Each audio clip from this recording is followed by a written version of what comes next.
우리 3월 26일 올해 고난주간 두 번째 날입니다. 우리 화요일 새벽 기도회를 다 함께 묵도하심으로 함께 시작하겠습니다. 다 함께 묵도하겠습니다.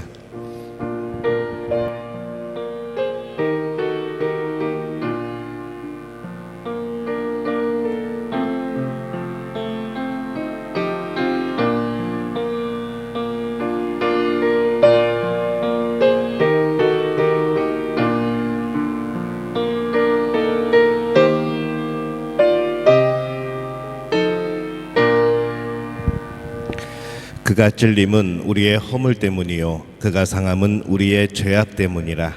그가 징계를 받음으로 우리는 평화를 누리고 그가 채찍에 맞음으로 우리는 나음을 받았도다.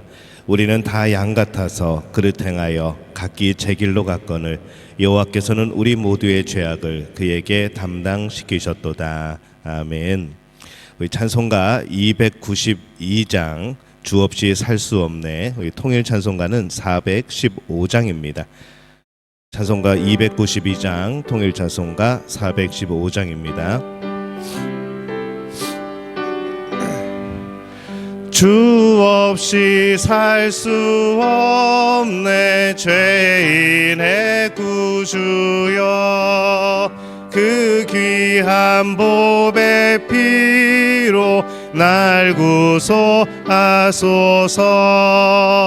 구주의 사랑으로 흘리신 보혈이 내 소망 나의 위로 내 영광 됩니다. 주 없이 살 수 없네. 나 혼자 못 서리. 힘없고 부족하며 지혜도 없도다. 내 주는 나의 생명 또 나의 힘이라. 주님을 의지하여 지혜를 얻으리. 주 없이 살 수 없네. 내 주는 아신다.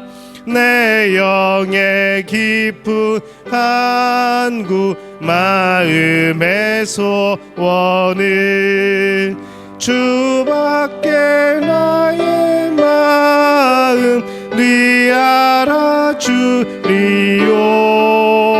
내 마음 위로하사 평온케 하시네. 주 없이 살 수 없네. 세월이 흐르고 이 깊은 고독 속에 끝나도 살아온 풍랑일 때 날 지켜주시니. 내 곁에 계신 주님 늘 힘이 됩니다. 아멘. 유복승 권사님 우리 기도 인도해 주시겠습니다.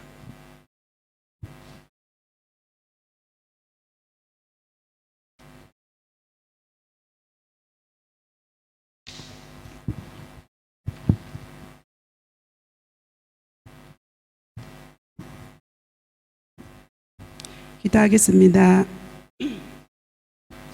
사랑과 긍휼이 풍성하신 하나님께 감사합니다. 고난주간 두 번째 예배를 하나님께 올려드립니다. 이번엔 더 특별한 은혜를 부어주셔서 예수님의 그 고난과 부활을 깊이 묵상하고 우리를 향한 그 뜨거운 사랑에 감사하는 귀한 시간들이 되도록 축복해 주옵소서. 우리를 변화시키신 그 능력의 복음이 하나님을 알지 못하는 사람들에게도 잘 전해져서 하나님의 백성이 더 많아지길 기도합니다. 하나님, 이 시대를 보면은 노아의 때와 마찬가지로 하나님을 모르고 세상의 정욕과 방탕에 휩쓸려 살아갑니다. 그런 세상에 휩쓸리지 않고 하나님을 더 알고 신뢰하며 주시는 평강으로 하나님의 나라의 귀한 사람들로 살아갈 수 있도록 도와주시옵소서. 오늘도 목사님을 통해 주시는 말씀이 우리에게 임하여 우리의 삶으로 드러나길 간절히 소원합니다. 이 모든 것 감사드리며 예수님 이름으로 기도합니다. 아멘.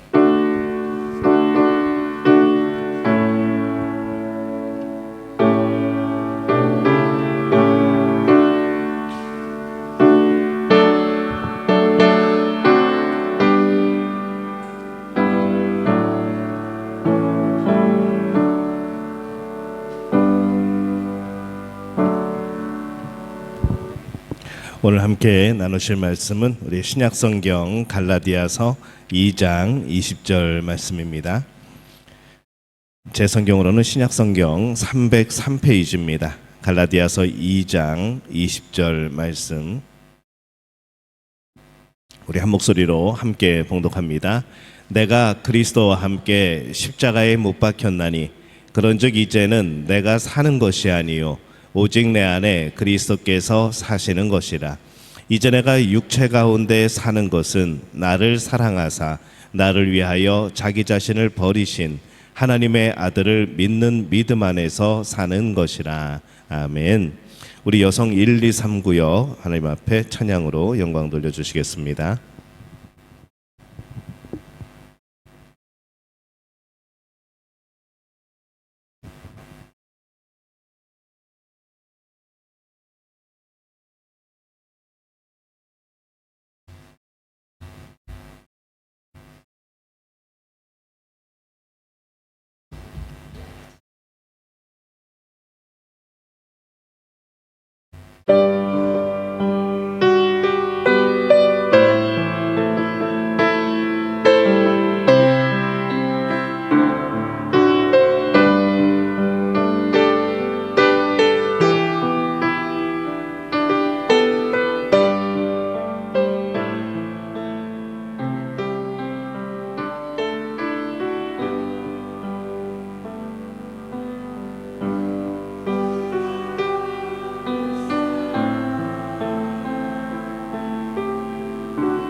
네, 할렐루야. 하나님의 은혜가 여러분과 함께 할 줄 믿습니다. 우리 옆에 분들에게 인사하겠습니다. 하나님이 우리와 함께 하십니다. 예. 오늘 우리 고난주간 두 번째 날 우리 새벽 기도회 우리 주님을 떠나 살 수 없어요 라는 제목을 가지고 함께 말씀을 나누려고 합니다. 제목을 따라해 볼까요? 주님을 떠나 주님을 떠나 살 수 없어요. 예. 우리들은 뼛속까지 죄로 가득 찬 채 이 세상에서 태어납니다. 자신의 힘으로는 하나님을 알 수도 없고 하나님을 부를 수도 없는 이제 그런 존재가 되었죠. 주님은 그런 우리를 너무 사랑하셔서 자기 자신을 내주십니다. 우리의 아픔을 듣고 우리의 짐을 지고 우리가 가야 할 길을 대신 가십니다. 그것이 바로 예수 그리스도의 십자가이고 주님이 우리의 마음을 공유하셨다는 그러한 증거가 되어지는 것이죠. 우리가 먼저 하나님을 사랑한 것이 아니었습니다. 그분이 먼저 우리를 사랑하십니다. 이 놀라운 은혜가 우리를 지금까지 인도하고 계시는 겁니다. 그래서 우리가 이런 삶을 살아가게 될 때에 주님과 공유하는 마음을 가지고 살아가게 될 때에 우리가 어제 말씀을 나누면서 하나님과 마음이 통하나요? 우리 스스로에게 또 우리 옆에 분들에게 그렇게 질문을 했었습니다. 우리가 살아오는 동안에 숱하게 주님의 마음의 못을 받고 또 주님을 외면하고 또 고집 부리고 또 완고하고 때로는 패역하고 우리는 그렇게 그분을 떠났지만은 주님은 우리를 끝까지 포기하지 않으심에 대해서 우리는 참 감사를 드리게 되어지게 되는 것이죠. 이렇게 우리를 사랑하셨으니까 우리 또한 주님과 동일하게 반응하시기를 바라는 게 당연합니다. 이렇게 사랑을 베풀어 주셨기 때문에 하나님께서 우리에게 또 주님께서 우리에게 요구하고 계시는 것이 있다는 것이죠. 주님이 우리에게 요구하는 것이 무엇인가? 그것은 내가 너를 사랑한 것처럼 너도 나를 사랑해달라는 바로 그러한 요구입니다. 기독교 교리를 모아서 정리한 이 웨스트민스터 소요리 문답의 첫 번째 질문이 이겁니다. 사람의 제일 되는 목적이 무엇인가? 그 답변에는 하나님을 영화롭게 하는 것 이렇게 되어 있습니다. 우리가 살아가는데 사람이 존재하는데 제일 되는 목적이 뭔가? 하나님을 영화롭게 하는 것. 그러면 우리가 하나님을 어떻게 영화롭게 해드릴 수 있는가 생각해 보면은 우리가 돈을 많이 벌어서 우리가 크게 성공해서 이게 하나님을 영화롭게 할 수 있는 것인가? 그것 또한 하나의 방법이 될 수 있지만은 그것이 모든 것을 포함하지는 않는다는 것이죠. 우리가 가진 것으로는 하나님을 영화롭게 한다는 것이 원칙상 불가능합니다.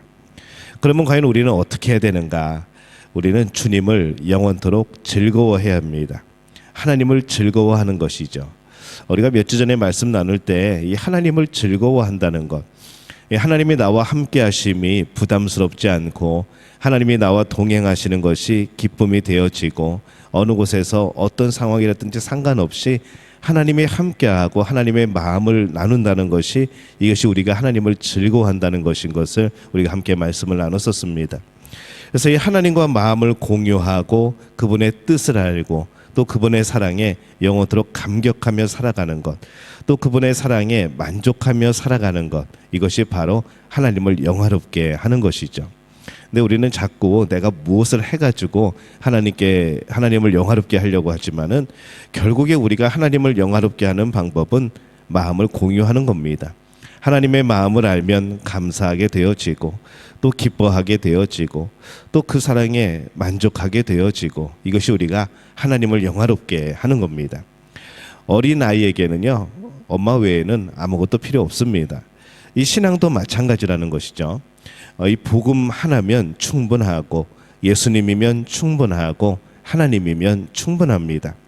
한번 따라해 볼까요? 복음 하나면 충분하고 예수님이면 충분하고 하나님이면 충분합니다. 이게 여러분의 그런 마음의 고백이 되어주시기를 예수님의 이름으로 축원합니다. 하나님은 이런 사랑의 관계를 맺으시려고 사람을 창조하신 거죠. 그래서 주님이 우리를 통해서 영광을 받으신다고 하는 것은 그분이 우리의 삶의 전부가 되신다는 겁니다. 우리의 모든 사랑, 우리의 모든 의지를 주님께 온전히 드린다는 거죠. 왜냐하면 우리가 고백했듯이 주님 한 분이면 충분하니까 우리는 그렇게 할 수 있는 겁니다.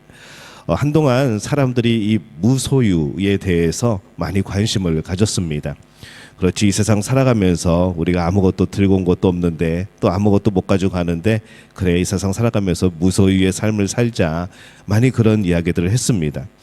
근데 우리 신앙인에게 있어서 무소유는 조금 다릅니다.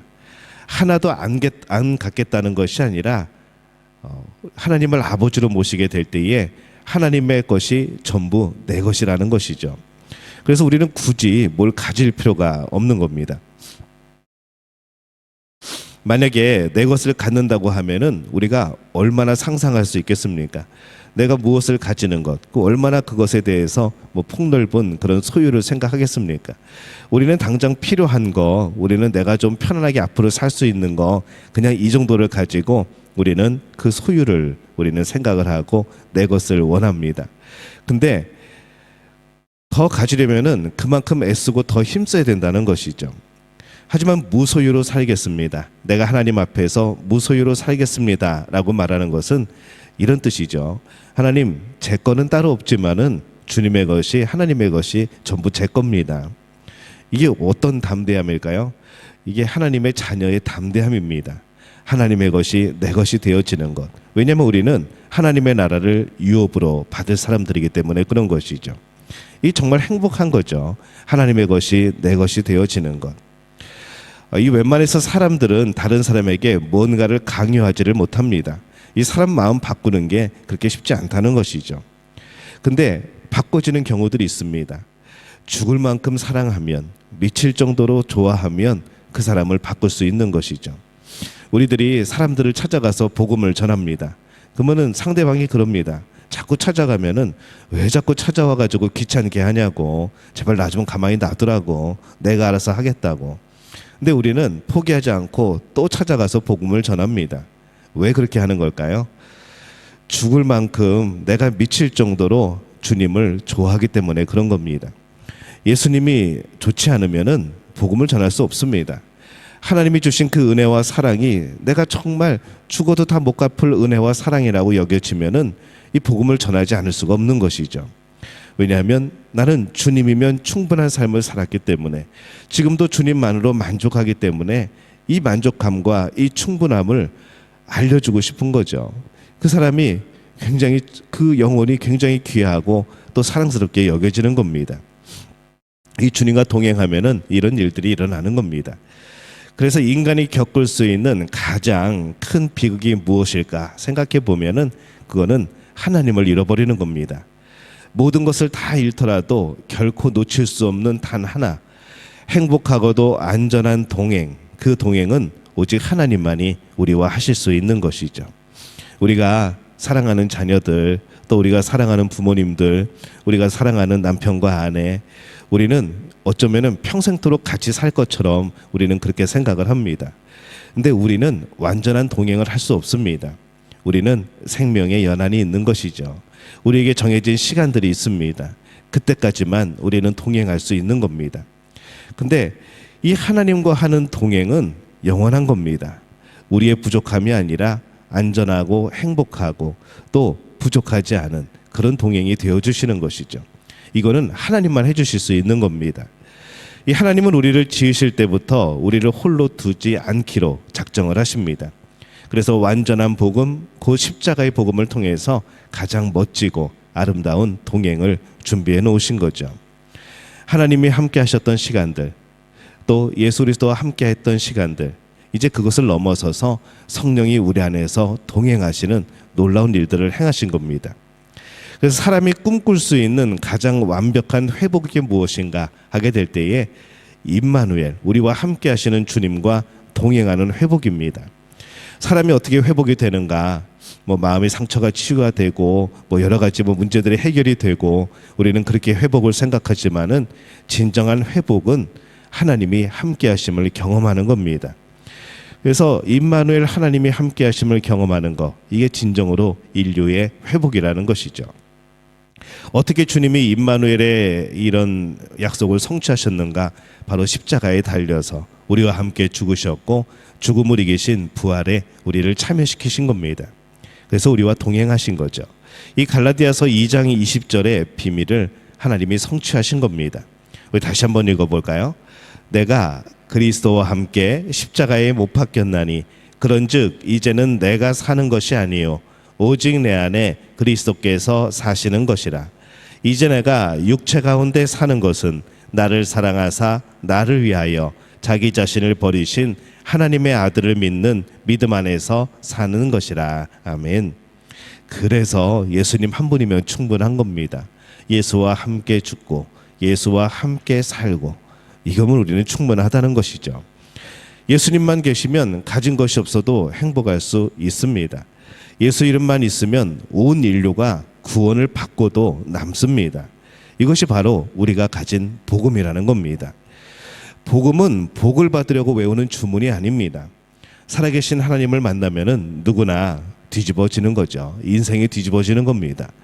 살아계신 주님을 만나면 인생의 축과 방향이 바뀝니다. 이건 기적인 것이죠.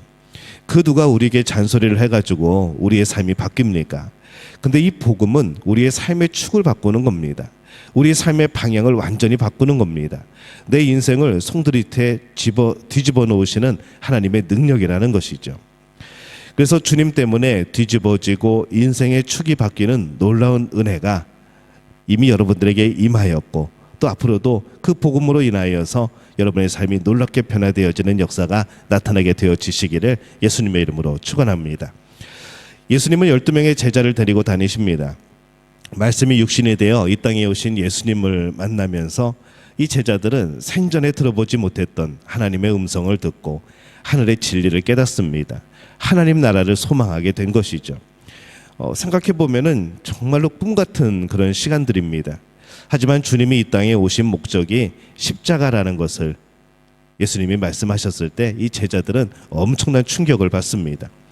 그 중에서도 이 베드로는 정말로 주님을 따라가고 싶었죠. 하지만 안타깝게도 그 역시 연약하고 또 그런 불완전한 존재이기 때문에 그가 예수님을 따라가다가 당신도 예수랑 같은 패거리지라는 계집종의 말에 겁을 먹고 예수님을 세 번이나 부인하고 마지막에는 저주까지 합니다.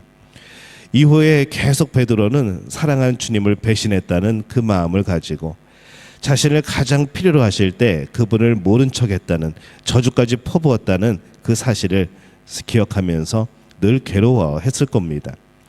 그런 그에게 주님이 다시 살아났다는 소식이 들립니다. 원래 정상은 기뻐서 막 난리를 쳐야 되는 것이죠. 우리 예수님이 살아나셨다고 또 보고 싶고 그렇게 그리웠던 예수님이 살아나셨다고 그래야 되는데 이 베드로는 마음이 편치 않습니다. 주님이 부활하셨다는 게 이게 기쁨은 기쁨인데 왠지 뭔가 마음이 불편하고 부담스러운 것이죠. 베드로는 자신의 저지른 일들을 기억하면서 고기 잡으러 고향으로 돌아갑니다. 배와 그물을 겨우 빌려서, 왜냐면 예전에 다 버리고 떠났기 때문에 이제는 자기 소유가 없죠. 그래서 배와 그물을 겨우 빌려서 고기를 잡으러 나섭니다. 밤새도록 했는데 한 마리도 안 잡힙니다. 동이 터오는 그들에게 주님이 찾아오시죠. 그리고 예수님은 손수 모닥불을 지피고 그들에게 먹을 것을 준비해 주십니다. 그리고 묻습니다. 요한의 아들 시몬아, 내가 이 사람들보다 나를 더 사랑하느냐? 주님, 그러합니다. 내 양을 먹이라.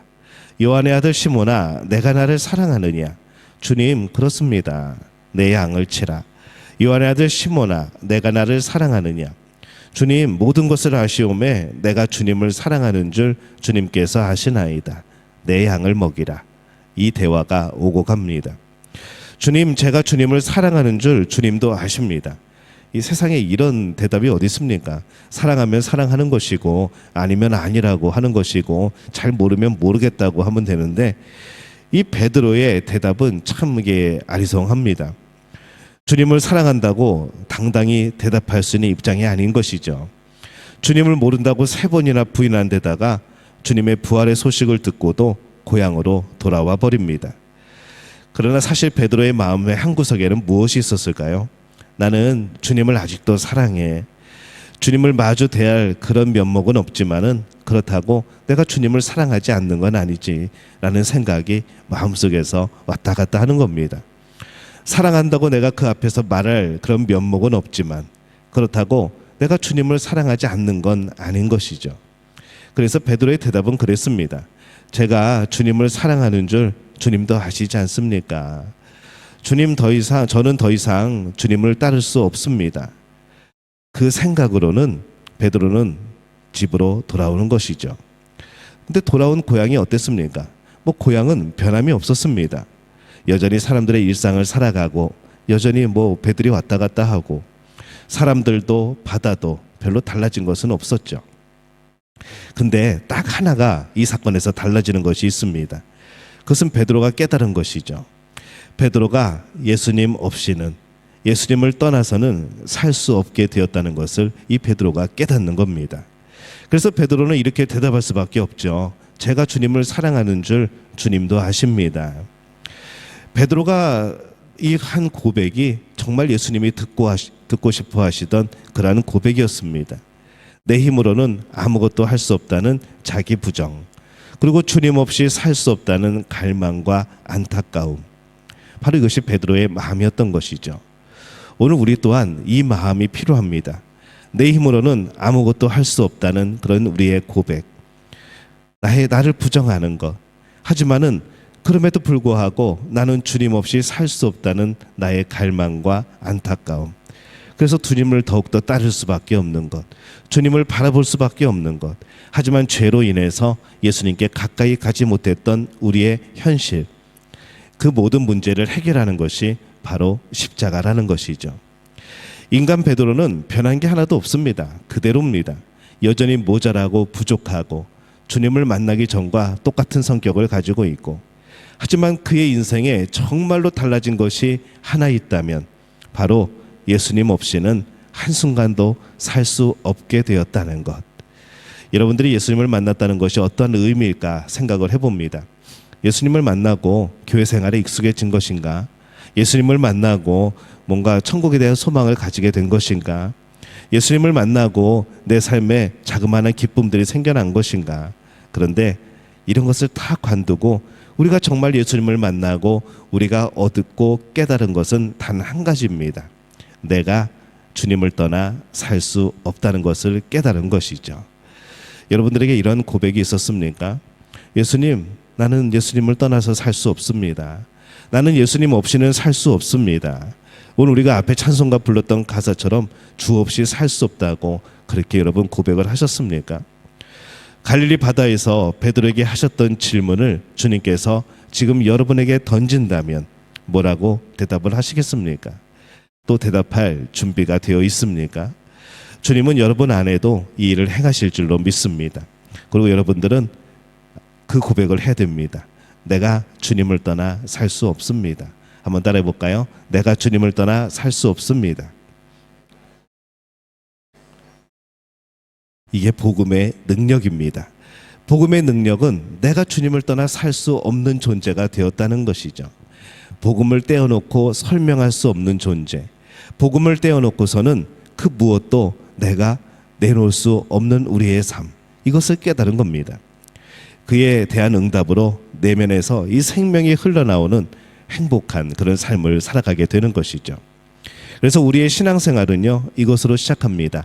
주님 없이는 살 수 없어요. 주님 없이는 살 수 없어요. 주님을 떠나서 내가 살 수 없어요. 이 고백이 날마다 이어지시기를 바랍니다. 그 고백이 여러분을 행복으로 이끌 것이고, 내가 주님을 떠나 살 수 없다는 그 고백이 예수님이 우리와 함께 하시는 그런 요청이 되어질 줄로 믿습니다. 오늘 이 삶을 고백함으로 인하여서 여러분의 삶이 정말로 주님 앞에서 송두리째 바뀌는, 삶의 축이 바뀌는 놀라운 역사를 경험하게 되어지시기를 예수님의 이름으로 축원합니다. 함께 기도하겠습니다. 하나님, 은혜와 사랑에 감사합니다. 주님 없이 살 수 없어요. 주님을 떠나 살 수 없어요. 오늘 이 아침에 주 앞에 고백을 합니다. 내 힘으로 살아보려고 했던 많은 시간들, 그것이 실패였고 너무나 고단한 삶이었음을 주 앞에 고백을 합니다. 주님을 떠나 살 수 없다는, 내 안에 복음이 들어왔을 때, 내가 예수 그리스도를 만났을 때 우리가 깨달은 것, 주님을 떠나 살 수 없다는 이 고백이 날마다 이어지게 도와주옵소서. 하나님, 이 고백을 통하여서 우리와 동행하여 주옵소서. 주님과 동행함이 나의 모든 평안함과 나의 모든 행복임을 다시 한번 고백하는 우리의 믿음의 가족들 되어지게 역사하여 주시옵소서. 예수님의 이름으로 기도합니다. 아멘.